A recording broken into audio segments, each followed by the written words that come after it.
Okay, we're good to go. So Katie, thank you so much for coming on today. I'm super excited to hear about what you do and your journey with Lyme. Do you mind starting out by just telling us about your journey, your Lyme journey? Oh, sure. Sure. Thank you for having me. So I grew up in 2 towns over away from Lyme, Connecticut, um, in Clinton. Okay. And so we had heard about Lyme kind of from the beginning, even though it was, kind of new. Even when I was how old am I? I'm 55. That's frightening. So I was kind of around the same age as Polly's kids. Polly's the person in Lyme who introduced the world, basically. Oh, okay. I didn't realize that. Okay. Yeah, it all started in Lyme, Connecticut. Her story is pretty fascinating, but her whole family was just devastatingly ill, and that's what led to the discovery and all that. So, but I grew up, in the woods and the beach and doing outdoor things and stuff, and never really suspected that I had it until my mid-40s. And I had, kind of vague symptoms, achiness and brain fog and pretty severe depression, different things that I attributed to other factors. And then finally, I went to my naturopath who has been treating Lyme forever, since before it was even a thing in Connecticut. And I just said, something's not right, something's off. And interestingly, I had been getting a lot of Lyme disease cases through my clients. So it was kind of like the universe saying, maybe this is something to look at for yourself too, because I learn from my clients all the time. And he does diagnostics and things a little bit different way through some electronic frequency testing, which he then backed up with blood tests and things. But we determined that I not only had traditional Lyme, I had every co-infection, I had chronic fatigue virus, I had mold, I had the whole 9 yards. And he said I probably had it since I was a kid. Oh, wow. And I'd been treating it holistically and through symptoms and spiritually and, like I always do. So that's probably why I didn't have it as severely. But it was kind of scary to find that out initially. And then I just decided I'm going to tackle this the same way I tackle everything else, head on, and not let the anxiety overtake me and not turn into a patient, not let that have, be my whole identity, and tried not to even use the word Lyme and just, did everything he said, but not let it take over, because anxiety is not good for you either. And fortunately, he was able to treat me holistically without the use of antibiotics, because I've always had super severe side effects to them and didn't want to go that route. He also treated me with a Rife machine, which I know can be kind of a controversial thing, but he had a pretty powerful one in his office that I've been using forever. And I treated it spiritually as well, looking at why did this come into my life? And for me, it was, I had been avoiding writing the proposal to my book that I've been wanting since I was a kid. So that for me was a spiritual answer, and just needing to pay more attention to me and slow down and normal things. But so after about 9 months of his treatment, my symptoms were gone and there's no trace of it. And it's been, probably, almost 10 years ish. That's amazing. So it was supplements and herbal protocol, and it was supplements, herbs, natural antibiotics, and the Rife was a big part of it. Also nutritionally, I did kind of modified paleo with mostly vegetables, but still with meat for me, and doing a lot of the spiritual work as well. And has your symptoms gone away? Oh, totally, completely. That's amazing. No trace. And what was very fascinating and unexpected to me is the depression that I had suffered my entire life is completely gone. Unbelievable. That's great. Congratulations. Yeah. So there's so many symptoms and everybody gets it differently, as you know. Yeah, no, totally. It's like a mimicking disease. And so can you talk to us about what you're doing now to help others and what your practice is? Yeah, so I'm a medical and spiritual intuitive. I can see into people's bodies and their energy and their lives. And one of my main goals is to look at all of the root causes of what's going on in people's lives, to not only help them heal, but just help them enhance the quality of life and help them connect to their intuition. And by root causes, I look at literally everything from what happened in your childhood to your relationships, if you're fulfilled in your career, if you're being authentic, certainly physical root causes, emotional root causes. You know, if you are in a bad relationship and you don't feel like you can get out of it, so you're not expressing yourself, and every single thing in your life relates to your health and not health. Mm-hmm. So just using a name and age, I am able to create a 4-page report, very detailed, and a symbolic painting. And it contains so much information that the word I hear the most is this is really scarily accurate. And Wow. yeah, we look at the whole thing. We come up with a plan. We look at different, you know, as I said, like root causes, and helping people connect to their intuition, and then how to move forward. And then I have doctors that I work with and refer to, and other practitioners as well. And it's kind of the whole package, because I can't diagnose. I'm not, you know, a physician. I'm a licensed counselor. Yeah. Um, Right.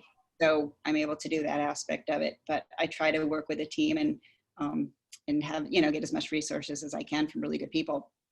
That's amazing. Now, when did you know you had this ability? So I'd always talked to dead people from when I was little. I always sort of knew what other people were thinking, was able to pick up feelings. And for a large portion of my life, it was pretty intensely frightening. I can imagine. Yeah, I mean, as when you're a kid, you don't really know what's happening. I picked up a lot of negativity. I grew up in a pretty dysfunctional family, so there was a lot of pretty negative energy. And so I really, it was pretty scary, and I really didn't want anything to do with it because I felt threatened, and I didn't know that I had the power to control this. So when I was 16, I sought help for an eating disorder by myself, didn't tell my parents. And fortunately, the therapist that I work with is Jungian based, Carl Jung, who believes in the power of intuition, and how intuition and self-love is really the basis of health. And so, and he had psychic abilities himself, so he was very open to all that. And my therapist helped me to not only connect to intuition and find self-love, but also to accept my abilities and to not be afraid of them. And so it just sort of evolved from there. I became a therapist and started having stranger and stranger experiences all the time, always being into, you know, interested in this stuff. But I didn't find out that I had this particular medical intuitive ability until about 8 years ago, when my mom became ill and eventually died from a flu shot. And so it totally changed my life. I became her caretaker, and it turned my life upside down. And the things I had been doing just didn't quite feel the same. And I knew I needed more purpose and direction. And in looking for something else, I accidentally, or not accidentally, maybe divine intervention, obviously, took a 3-day class by Mona Lisa Schultz, who's a pretty famous medical intuitive. And she basically said, giving you a name and an age, tell me everything you can about this person, animal, whatever. And I completely surprised myself in that I saw this person in my head. I knew things about them. I knew things about their history and their feelings and everything, really. That's wild. Isn't it? Now, like, if what you like, so if she gave you a name and she wrote the same thing down, would you guys have pretty much similar things written down? That's what ended up happening is, you know, in the class, she just said, okay, tell me what you guys know and see. And so I just started saying things, and she was like confirming everything I said, which was pretty wild. So, you know, at the end of the day, she said, I don't know what you actually do in real life, but you should pursue this. So I took kind of an online class with her for a year and just kept practicing. And now I really feel like this is my calling. This is what I'm supposed to be Well, doing. it's unbelievable. Yeah, because it's like, especially for people with Lyme, right? That the medical community can't help in a I sense at this point. know. I So it's know. not like, okay, you're like going against, pharmaceutical companies or, regular conventional medicine, that we're just saying, okay, we don't want to go down that path. We're choosing this path. There is no path there for There them. is, and it's so hard because as I don't have to tell people who are listening, it's so undiagnosed, it's so misdiagnosed, it's and that's so many, like some of the clients who come to me have nothing wrong and they just want to learn more about themselves, and that's great. But a lot of people are like, I have these symptoms, I either know what they are and I'm not getting help, or I don't know what they are, or I want to get help, better faster, or whatever. And it's so frustrating because I have people who are dealing with Lyme who are completely debilitated, and then I have people who are walking around, and but it's really lovely to see some of the people that I've worked with who've gone from being bedridden and made sicker by doctors, unfortunately, who now, one of them's in chiropractic school and she runs 4 miles a day. And, so it's so great to see people getting better, but that's amazing. Really so hard. The people who come to you, do they typically, like the ones who are Lyme patients, do they already come to you and say, I know I have Lyme, but I'm not getting better. How can you help me? Or are they coming to you with no idea that they have Lyme and you're telling them they have Lyme? It's probably more people who either know they have it or suspect it, but there's a really big portion who are saying, I have these symptoms, no one can tell me what they are. I've been tested for Lyme, but I've been told I don't have it, So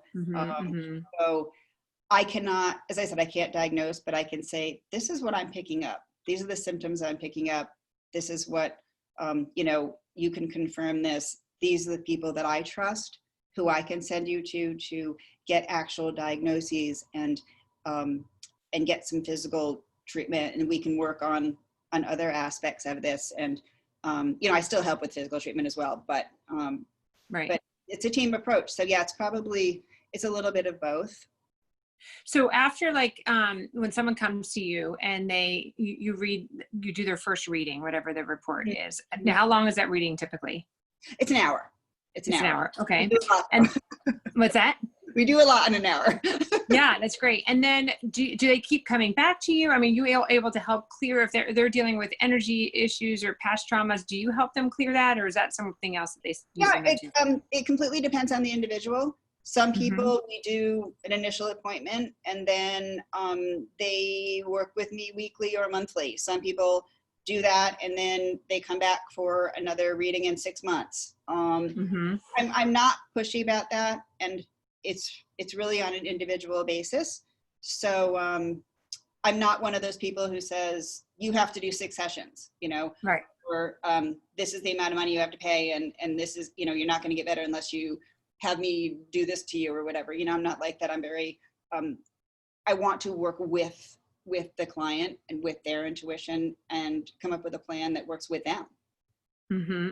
That's great. And so you have seen success cases, and typically how long are you finding? Are they as quick as you've been, like within 9 months, or is it typically longer, or is it just completely vary? It honestly depends on the variables and how sick people are, and how long it's going on. There's so many. I mean, I feel very fortunate in my case that I didn't have really severe symptoms. I mean, I guess severe depression is a pretty severe symptom, but I also think what I'm told by my guides is that I was meant to get better quickly so that I could help other people too. Oh, that's nice. That is nice. So how has your practice changed with COVID? You were already online, or did you do things in person? I'm primarily almost like 99% online. Anyway, I meet with people all over the world. So that part hasn't really changed. But it's sort of the issues people have already had compounded by the additional anxiety of COVID, or anxiety of the economic stuff, being isolated from family and friends. So everything's sort of amplified. Yeah. And then I've noticed online you have a connecting with intuition and using your body using art. Can you talk about that as well?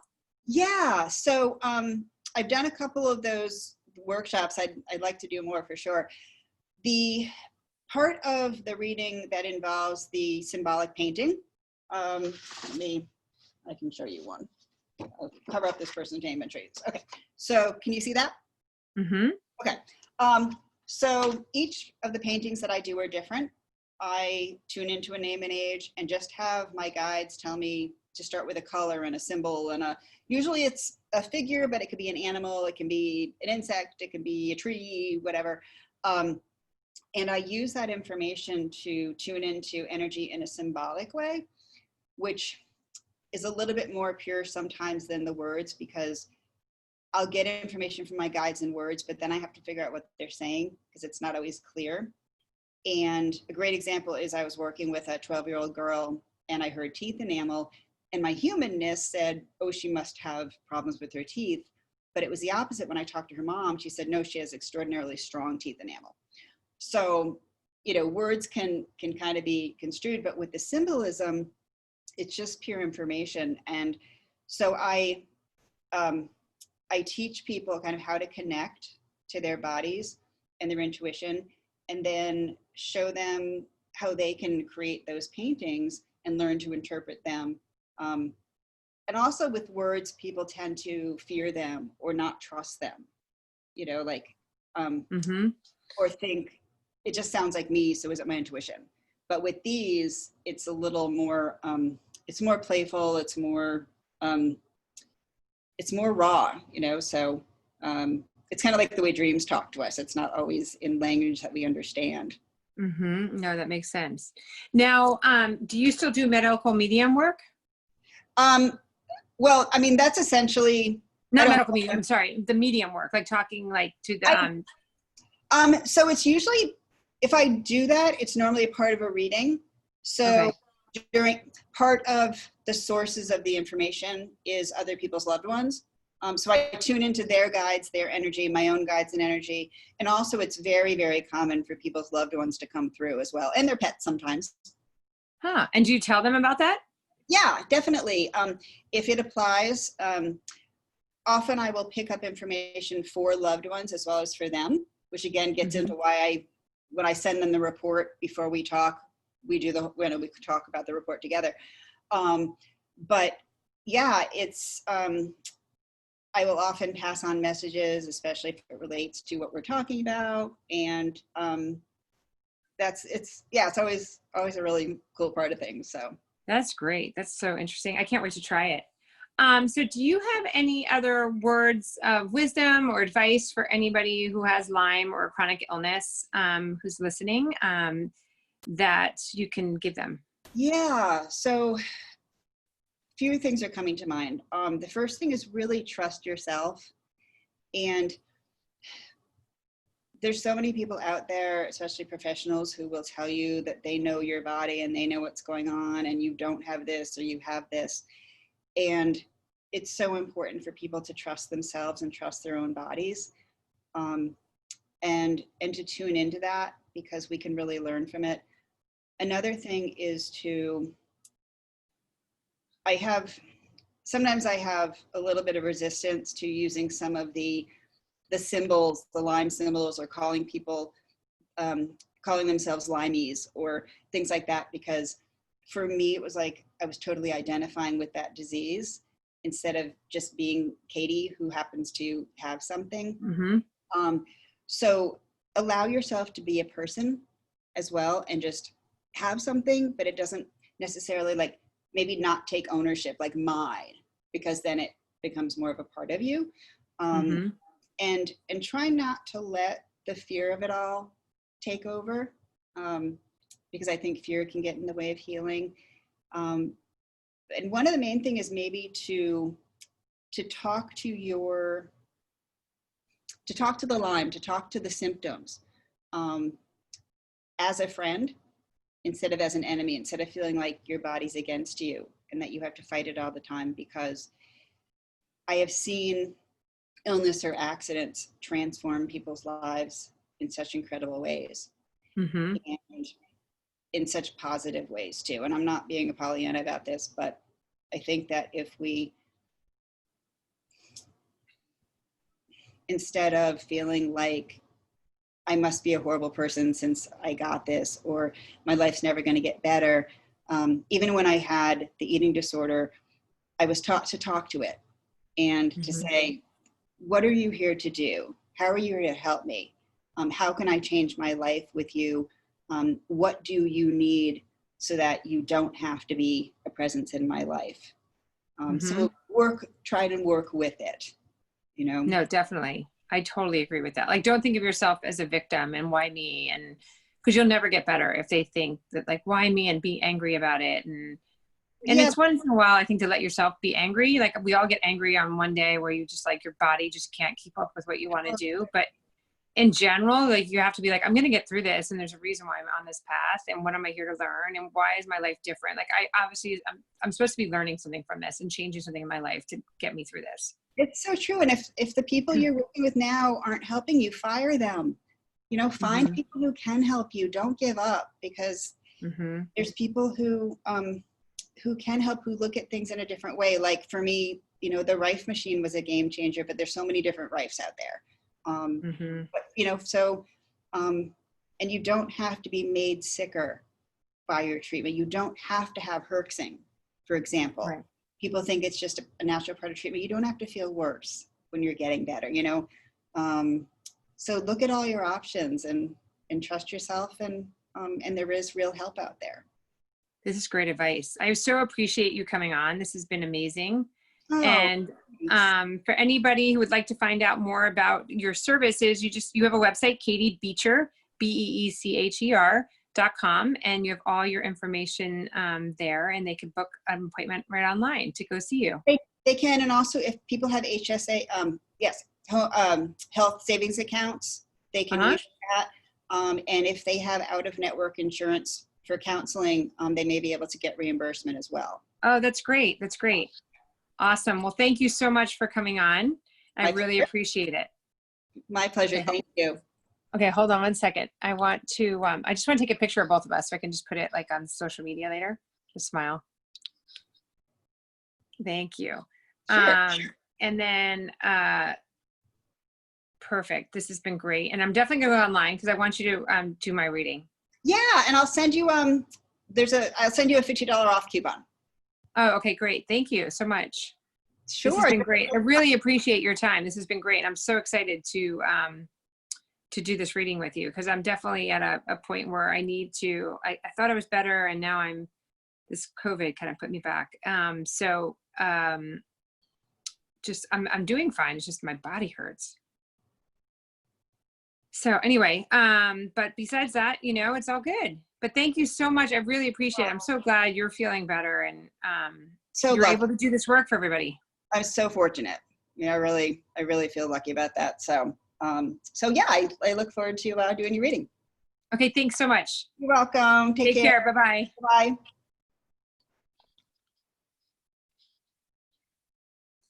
Okay, PJ, I'm going to do the intro right now. If you could cut off the last conversation we were having after I said thank you. So, okay. Welcome to the Heal podcast. This is Mimi, and today we have Katie Beecher, and she is a medical and emotional intuitive and licensed professional counselor with over 30 years of experience. And she's also a Lyme warrior. She believes her connection with the intuition, self-love, and self-acceptance, we can do anything, include healing. She has had documented success with Lyme disease, healing from it herself, along with digestive issues, cancer, viruses, autoimmune diseases, anxiety, depression, eating disorders, and other issues. Thank you, Katie, so much for joining us today.